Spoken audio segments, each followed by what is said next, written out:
on 95.3 FM in Windhoek, Desert Radio. The Bold Voice. The call for a submission of proposals to acquire funds raised during the We Raise Together initiative to improve livelihoods in the areas of food security and SME youth empowerment is now open until September 13th this year. That's this month, actually. Now, following a very, very successful event, MTC has raised more than 1.4 million Namibian dollars and will be channeled toward a social welfare cause aimed at improving the destitute and living conditions of Namibians. MTC has now released an expression for interest inviting established and aspiring gardeners who have the aspirations of bolstering existing gardens or establishing such to benefit the community. In addition, the expression of interest is also calling on young graduates, particularly in the national technical and vocational education and training sector, that is to apply for grants to start up their businesses. Now, to just unpack that a little bit for us, we are joined in studio by MTC Public Relations Officer, that's Fikameni Mathias, this morning. Fikameni, good morning. Morning, Joe. No wondering what am I doing? You just literally everything. Yeah. But of course, you will just make it a little bit more intense for us, a little bit deeper for us, and just stretch it out just for us a little bit. Now, I think just to start us off, Fikameni, just to get into it, tell us what the expression of interest is all about, and of course, how it relates to the aspiring Namibian business person. Thank you, Joe, for having me. Good morning to all the listeners, viewers on the social media platforms. Just give me a moment. You, I think, said it just right there. September is the only month that matters, eh? Yeah, definitely. Everyone always looks forward to it. I heard you say September the year, and I was like, yes, it's not August, it's September the year. September year, there we go. Well, first and foremost, I think let me start off with some context where we came from with this thing. 3 years ago, we started what famously came to be household known as the MTC Knockout Project. And when we started that initiative or that project, we said we wanted to create something very exciting, raise funds, and channel those funds to any social cause. Now, we started with GBV. We're not saying the numbers have decreased, but the mere fact that we started having conversations around GBV, that's really what mattered for us, so that the next person can hear this is wrong. The next person can hear the sentiments of women in this country. Yeah. We raised an amount of 800,000, and which was channeled to 4 organizations that are experts on the ground in dealing with GBV. Secondly, we had another edition which we themed under homelessness. We wanted to channel those funds to that cause, because I think it came at a time when COVID just hit us, and the narrative on the street was, let's go stay home. What happens to our brothers and sisters who sleep on the bridges? So we raised to that event an amount of 1.1 million, and we were able to build 34 houses in the areas of Kochas and Gibeon. Wow. So what we can that really just comes to show what we can do with the minimal funds we get. This year, I think we launched the We Race Together in Feb, and we said we wanted to invite everybody from all walks of life to come and participate in a relay race. And if you look at the art of relay, it dictates that you are 4 in a team. One person runs, hands over the stick, passes on to the next person, and as a collective, you win. There's a saying that you're only as strong as the weakest member in your team. And we brought on people, your politicians, your artists, your managers, almost everybody. It was a very, very exciting event. On the other end, we were going out looking for corporates, like-minded corporates that wanted to bring funds to this cause. And I'm happy to say we had 24 corporates from Namibia that participated in this. And with those plus the gate fees on the event of the 22nd May this year, we were able to raise 1.4 million. Wow. So after the event, the question was then, what do we use the funds? Because when we were approaching the sponsors, we did not necessarily have a cause in mind. They said, look, give us the money. If give us the money is the right term to use. And then after the event, let's sit and talk. Yeah. So after the event, all the sponsors came. we sat and deliberated, what do we use this funds on a course that is really impact? I kid you not, there's a lot of suggestions on the table. But looking at the funds you have, I know many people might say 24 corporates and you're only able to raise 1.4 million household. So we sat around to just discuss what do we do. And that is why I'm here today with that expression of interest to deliberate more on some of the outcomes of that. Of course. So first and foremost, we said, look, we have a high number of unemployment, especially youth unemployment. And it doesn't look like things are going to become any better tomorrow. You have graduates that have graduated, they have their technical skills, but the industry can simply not absorb them. So we're saying to that brother and sister who did plumbing, who did electrical, who did sewing, who did office administration. But oftentimes when Joe calls him to say, look, you did electrical, come and fix my bulb at home. They simply don't even have that testing kit just to do fault finding. So we're saying we want to channel a half of that 1.4, which is 700,000 to that course. We're inviting TVET graduates, youth between the age of 18 and 35 to apply for these grants because we know you have the skill. We know the corporate or the companies cannot absorb it because it's full. But you can surely buy something and equipment for yourself that can help you feed your family. The second part of the grant is the community gardens. With inflation, the cost of living is becoming so much high, so difficult that we might just end up buying tomatoes for $7, one single tomato. So we're now saying we want to call on aspiring gardeners or those with existing gardeners but would like to bolster them for better productivity to apply for these grants across the country.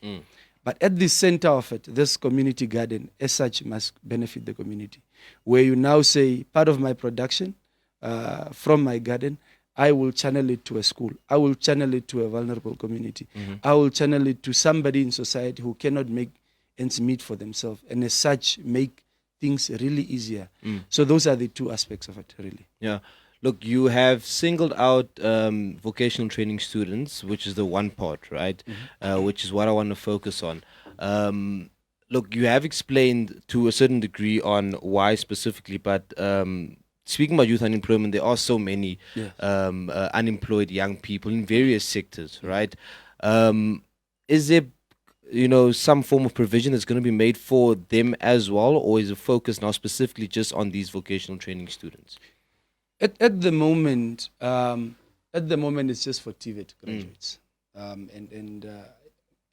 fortunate or unfortunately so, it's just for TVET. And I know through the week I've also been receiving calls of why is there a limit to age group, and we're saying, look, this age group falls part of the real masses of the population of this country, and we would like to do something about it. MTC 2 years ago launched what was called the MTC Internship Program, and we've been to some of these schools. Just 2 months ago, I've been to NEMT in Arandes, and you see the amazing things these people do. You would wish some of the tables and chairs they do gets in our classrooms, for example. So there is talent. But it's so unfortunate that the principals tell you that some of these guys with the good talents, after graduating, only get to sit home because a mine does not take them. A big company, a big production company doesn't take them because they're full. So they sit at home with the qualifications. So deliberately so, that's why we thought, okay, let's solve this one for this time, for this round, and see what we can really get out of it, because we know there are a lot of people out there with these qualifications that are just sitting at home. And look, no money will ever be enough, right? Yes. But the amount that has been raised, do you think it will be enough to sustain these business ideas that will be put onto the table? Look, part of the requirements that we're asking from these applicants is that you need to give us a very proper proposal with a sustainability component. Especially, this is now for the youth grants. Yes. And we are saying this little that we're giving you, because it's a proposal of not more than 10,000. Okay. So if you, for example, did bricklaying, and there are no jobs for you, but you maybe want to have your own brick making business on the side, because construction is happening. Yeah. You walk around the city, somebody's building somewhere. They're buying bricks from somewhere. And this is the gap we're trying to fill here, to say, okay, why don't we buy you a brick making machine at a cost less than 10,000 Namibian dollars? And if you do that mathematics, you will see we will be able at the end of the day to help 70 young Namibians with this. So there is really a sustainability component, because this is your equipment. And it's now all just up to you to make sure that you get the jobs out there, versus somebody who has an opportunity but doesn't have the equipment. A few people in construction will agree with me. How many a times people have to go and rent equipment? You can also use that. And you have your equipment and people can rent it. Yeah. Yes. So there's so much to look into. There's so much to look into, really. Definitely. Moving on to the gardening aspect. Look, we know that, and many other businesses generally take a lot of training, a lot of mentorship, right?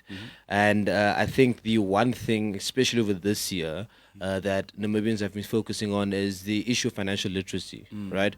So what role will MTC play to just mold the winners into, at the very least, managing their funds properly? The beauty of this grants is that it's not an MTC thing. Okay. You have 24 sponsors that have come on board. And of the 24 sponsors that have come on board, you have people like Recon Africa and Namib Mills who have the skills. I was having a conversation with some of the colleagues from Recon Africa based in the Kavango region, and said they have people, experts in this area that can assist. Equally so, you have your banks, you have your bank vendor. Fikameni, I want you to hold that thought just quickly. We'll go into an ad break and then we'll be back on the other side of this. Okay.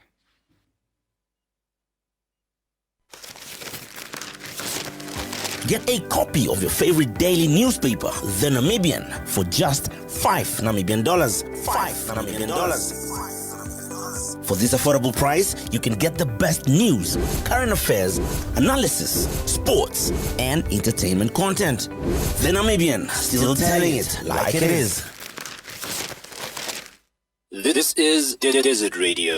It's still your favorite radio station. It's still 95.3 FM. We are in conversation with the Public Relations Officer of MTC, Fikameni Mathias. So, Fikas, you were just on a thought there. Please just do continue.